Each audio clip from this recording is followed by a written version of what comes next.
মায়ের নবী ডাক দেয়া বলেন, সাহাবায়ে কেরাম তোমরা সবাই একত্রিত হও, আমি তোমাদেরকে একটা কথা বলতাম। সাহাবায়ে কেরামগণ বললেন, ইয়া রাসূলুল্লাহ, ইয়া হাবিবাল্লাহ, ওগো নবীজি আপনি কি বলবেন, আপনি কি বলবেন? মায়ের নবী বলেন, ও সাহাবায়ে কেরাম তোমরা জানোনি আগামীকালকে দাহিয়াতুল কালবি আসবে আমার দরবারে কালেমা পড়ে মুসলমান হওয়ার জন্য। দাহিয়াতুল কালবি আগামীকালকে আসবো কালিমা পড়ে মুসলমান হওয়ার জন্য। যখন এই কথা সাহাবায়ে কেরামদেরকে নবী করিম সাল্লাল্লাহু আলাইহি সাল্লাতু ওয়াস সালাম জানায় দিলেন, নবী করিম সাল্লাল্লাহু আলাইহি সাল্লাতু ওয়াস সালাম বলেন, ও সাহাবায়ে কেরাম তোমরা শুনিয়া রাখো, আমি যেগুলো বলে দিব, যেগুলো নিষেধ করে দিব তোমরা তার থেকে বারিক থাকবা। কেননা দাহিয়াতুল কালবি আগামীকালকে মুসলমান হওয়ার জন্য আসবো। দাহিয়াতুল কালবির সামনে তোমরা বেয়াদবি করবে না, দাহিয়াতুল কালবির সামনে তোমরা অশ্লীল ভাষায় কথা বলবে না, দাহিয়াতুল কালবির সাথে তোমরা দুষ্টামি করবে না, দাহিয়াতুল কালবিকে কেউ তাড়াইয়া দিবে না। দাহিয়াতুল কালবি ও মুসলিম হইলেও তুমি তাদেরকে তাড়াইয়া দিবে না। কেন না জানো নি রে, দাহিয়াতুল কালবি আগামীকালকে আমার দরবারে আসবে, তোমরা যেই মাত্র দাহিয়াতুল কালবিকে দেখবা সাথে সাথে আমার দরবারে নিয়ে যাইবা। मैं सूरत यूसुफ को नहीं चाहने वाला, मैं सूरत यूसुफ को नहीं चाहने वाला, आयश के मानंद नहीं आश के लैला, कायश का मानंद नहीं आश के लैला, मैं आशिक मौला हो मेरा इश्क क्या दीवाना, मैं आशिक मौला हो मेरा इश्क क्या दीवाना, ये जुमला जहाँ जिसकी तजल्ली से उजाला, ये जुमला जहाँ जिसकी तजल्ली से उजाला, उल्फत में बराबर के वफा हो के जफा हो, उल्फत में बराबर के वफा हो के जफा हो, हर चीज में लज्जत है अगर दिल में मजा हो, हर चीज में लज्जत है अगर दिल में मजा हो, या रब मेरा आँखों में समा जाए मदीना, या रब मेरा आँखों में समा जाए मदीना, मुद्दत से मेरे दिल में तमन्ना ये मदीना, मुद्दत से मेरे दिल में तमन्ना ये मदीना।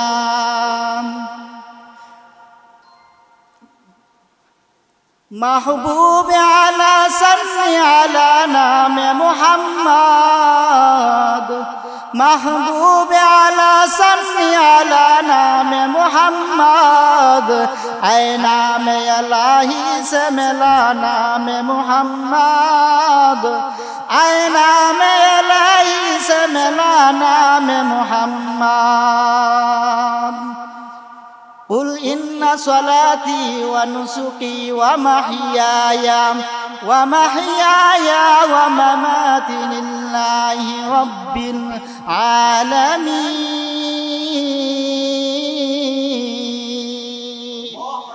আল্লাহ রাব্বুল আলামিন বলে, বান্দা কুল ইন্না সলাতি, নিশ্চয় মুসলমান ইমানদার আল্লাহর গোলাম।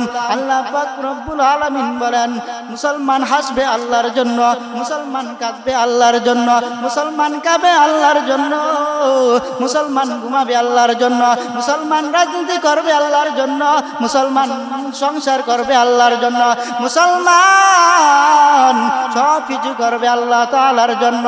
এ মুসলমান ইমানদার আল্লাহর গোলাম, সব কিছু করতে হবে আল্লাহ তাআলার জন্য।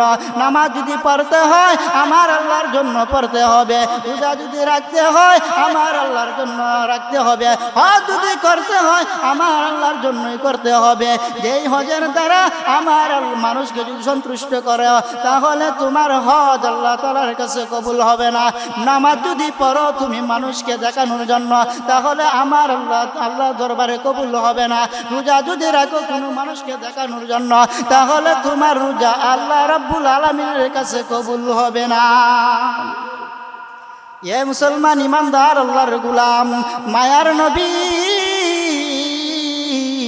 একদিন দাহিয়াতুল কালবি আবু লাহাব দুইজনের জন্য দোয়া করেছিলেন আল্লাহ তাআলার দরবারে।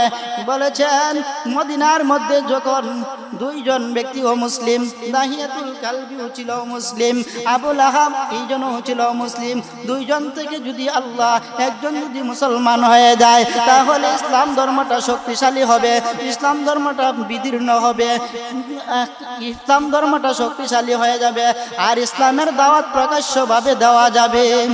মায়ার নবী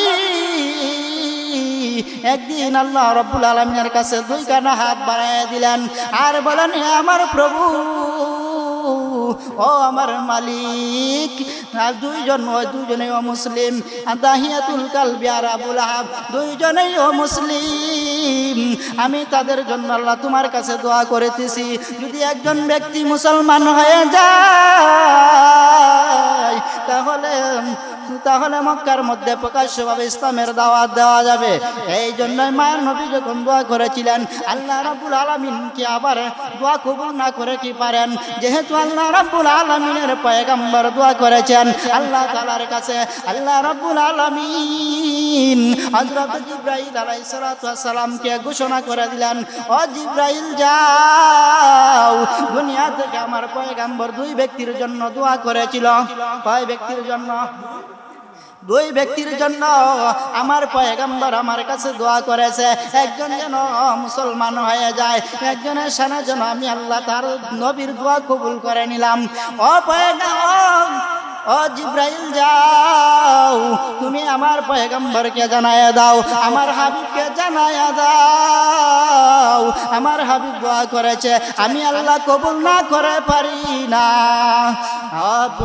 ও জিবরাইল আলাইহিস সালাতু ওয়াস সালাম যাও, মায়ার নবীকে গিয়া বলো আগামীকালকে আপনার দোয়া মহান আল্লাহ তাআলা কবুল করে দিয়েছেন, আপনার দোয়া আল্লাহ তাআলা কবুল করেছেন, আগামীকালকে দাহিয়াতুল কালবি আপনার হাতে কালিমা পড়ে মুসলমান হয়ে যাবে। এ মুসলমান ইমানদার আল্লাহর গোলাম, যেই মাত্র সুসংবাদ নিয়ে আসলেন জিবরাইল আলাইহিস সালাতু ওয়াস সালাম পয়গম্বরকে জানাই দিলেন, পয়গম্বর আল্লাহর নবী বিশ্ব নবী রাহমাতুল লিল আলামিন খুশি হয়ে বলেন, ও আমার সাহাবায়ে কেরাম তোমরা শুনিয়া রাখো। মায়ের নবী ডাক দিয়া বলেন, হে সাহাবায়ে কেরাম তোমরা সবাই একত্রিত হও, আমি তোমাদেরকে একটা কথা বলতাম। সাহাবায়ে কেরাম বললেন, ইয়া রাসূলুল্লাহ, ইয়া হাবিবাল্লাহ, ওগো নবীজি আপনি কি বলবেন, আপনি কি বলবেন?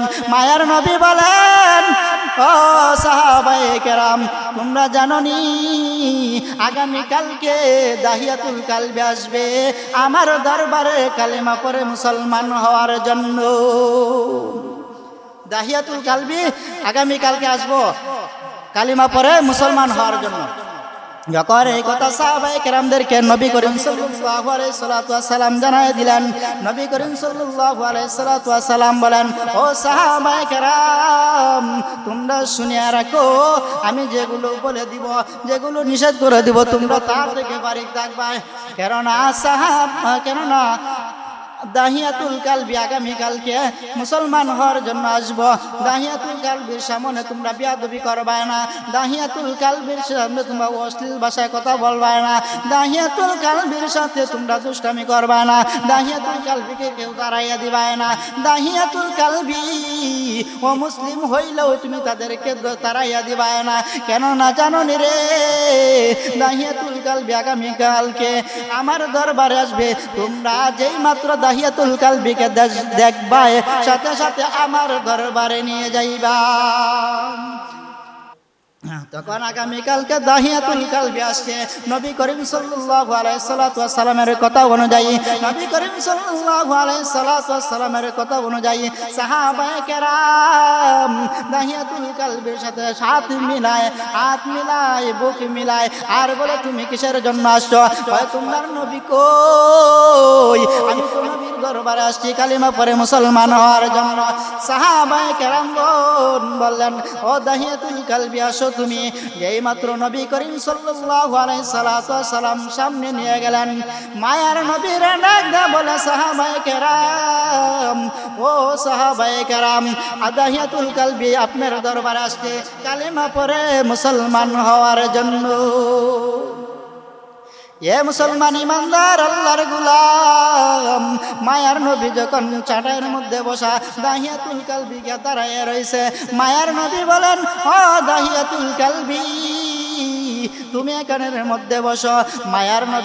মায়ার নবীর গায়ের মধ্যে একটা চাদর ছিল, ওই চাদরটা চাটাইয়ের মধ্যে বিছাইয়া দিলেন। বিছাইয়া দেয়া বলেন, ও দাহিয়াতুল কালবি, তুমি ওই চাদরের মধ্যে বসিয়া যাও। দাহিয়াতুল কালবি বলে, ইয়া রাসূলুল্লাহ, ইয়া হাবিবাল্লাহ, ওগো নবীজি, আমার তো এই যোগ্যতা নাই, আমার তো এইটার মধ্যে বসার কোনো যোগ্যতা নাই। আপনার গায়ের চাদরের মধ্যে আমি দাহিয়াতুল কালবি বসবো, এটা কেমন করে হয়? এটা কেমন করে হইতে পারে? আপনি নাকি আল্লাহ তাআলার পয়গম্বর নবী করিম সাল্লাল্লাহু আলাইহি সাল্লাম, সাহাবায়ে কেরাম আপনার সামনে, আর আমি ও মুসলিম, আজ আজকে কালেমা পড়ে মুসলমান হব, আর আপনার চাদর মুবারকের মধ্যে আমি কিভাবে নবী বসবো? এই চাদর মুবারকের মধ্যে আমি বসতে পারবো না। মায়ার নবীর আদর্শ দেখে দাহিয়াতুল কালবি সাথে সাথে কালেমা পড়ে মুসলমান হয়ে গেল। এবার যখন মায়ার নবীর হাতে বায়াত কালেমা পড়ে যখন মুসলমান হয়ে গেল, মায়ার নবী যখন তাদেরকে মুসলমান বানাইয়া দাহিয়াতুল কালবিকে এই জায়গার মধ্যে রেখে গেলেন। মা দাহিয়াতুল কালবি এভাবে কান্না শুরু করেছে। কান্না করতে করতে তাদের চোখের মধ্যে লাল বর্ণ হয়ে যায়। দাহিয়াতুল কালবি কান্না করে। সাহাবায়ে কেরাম জিজ্ঞাসা করলেন, ও দাহিয়াতুল কালবি, তুমি কেন কান্না করেছো? তুমি কেন কান্না করেছো? তোমার তো আমরা জোরপূর্বক মুসলমান বানাই নাই, তোমার এত জোরপূর্বক আমরা কেউ বলি নাই মুসলমান হয়ে যাও, তোমার ধর্ম ছেড়ে দাও, আমার ধর্ম গ্রহণ করো, নবীজির হাতে কালিমা পড়ে মুসলমান হও। সাহাবায়ে কেরামগণ বলেন, এ কথা তো আমরাও বলি নাই, নবীও তো এই কথা বলেন নাই, তুমি স্বেচ্ছায় মুসলমান হয়েছো, এখন কেন কান্না শুরু করলা?